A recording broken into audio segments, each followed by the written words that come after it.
Distinguished delegates of the 10th International Conference of Museums for Peace, in light of the unprecedented circumstances that have required us to hold this conference virtually, I hope that you are all in good health. My name is Kia Kim. I am a lecturer at 3 universities in Kyoto, Japan, focusing mainly on international relations, peace, and sustainability.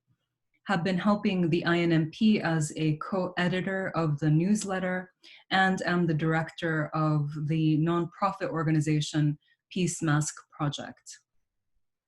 Today, I would like to speak with you about the role of art in conveying memories to future generations by sharing the work that we have been doing in this regard.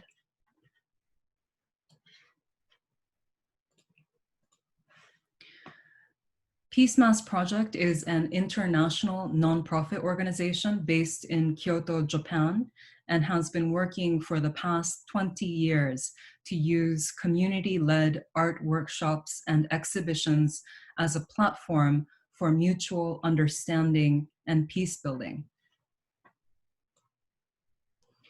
Founding artist Myung-hee Kim, who was born in Seoul, Korea, and has lived in Japan for more than 40 years, began to make life masks in the year 2000 to celebrate the co-sponsorship of the World Cup Games by Japan and Korea.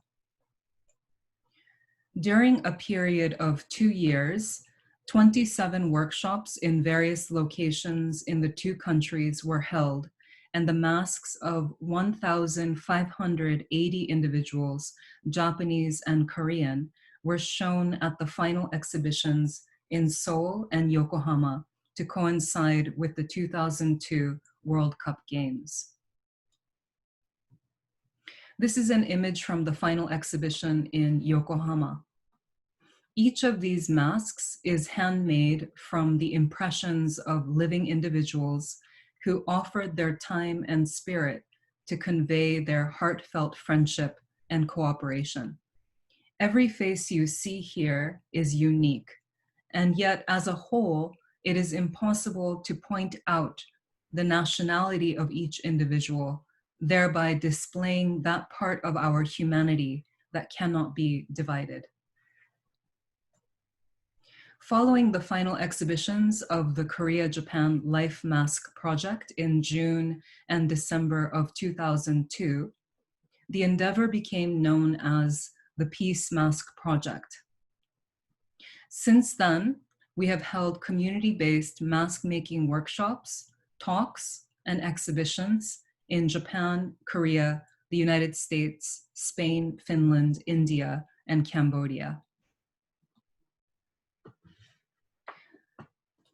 One of the projects that we launched in 2014 was Peace Mask East Asia, which brought together Japanese, Chinese, and Korean youth at a time when tensions between the 3 countries were increasing and such opportunities for dialogue were rare. With Peace Mask East Asia, we were invited to take part in the 8th International Conference of Museums for Peace in Nogunri, South Korea in September of 2014. Another notable project for us was Peace Mask Cambodia.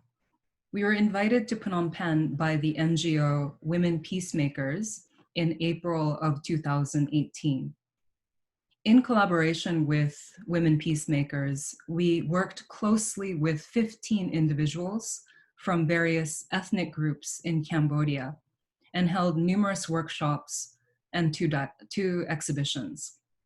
The project aimed to show the rich diversity within Cambodia to counter negative biases towards minority communities.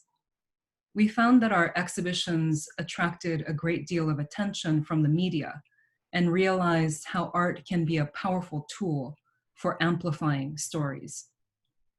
The exhibition became a platform for the 15 participants to share their story with the world, which further highlighted Peace Mask Project as a communications tool for other organizations and individuals doing peace-building work.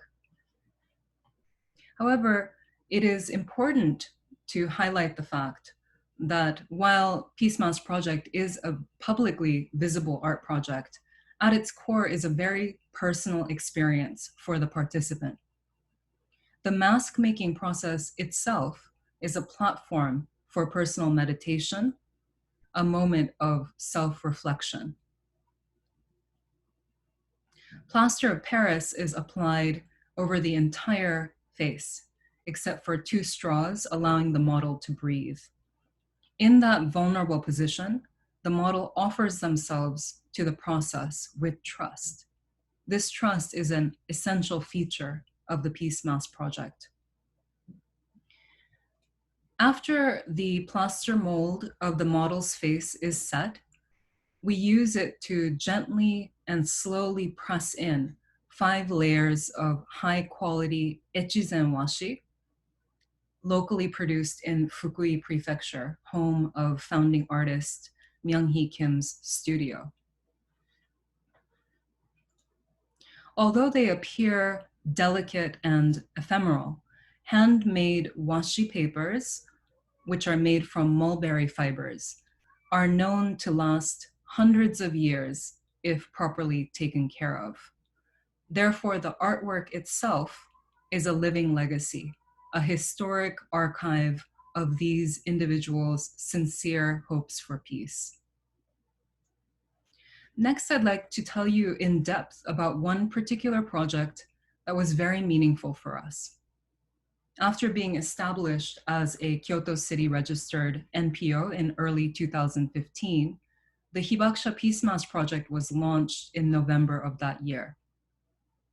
During 16 months, under the guidance of our honorary director, Professor Ikuro Anzai, and in collaboration with the Nihon Hidankyo Association, we completed 100 peace masks of 1st to 4th generation hibakusha, or atomic bomb survivors. The aim of the project is to honor their legacy of peace building while amplifying their call for a future free from nuclear weapons. John Hersey once expressed, "What has kept the world safe from the bomb since 1945 has not been deterrence in the sense of fear of specific weapons, so much as it's been memory, the memory of what happened at Hiroshima and Nagasaki." Through the powerful silence of their peace masks, the hibakusha's memories may be preserved and their message conveyed to future generations. Hibakusha Peace Mask Project emphasized the fact that nuclear weapons have only one target: humanity. Because of this non-discriminatory global nature of these ultimate weapons of war, the project included a number of non-Japanese survivors of the nuclear bombings of Hiroshima and Nagasaki. Also, in order to place the focus on future generations, we included not only the 1st generation survivors, but also their descendants, incorporating both the international and intergenerational demonstrates that the hibakusha's messages are both global and focused on the future rather than the past.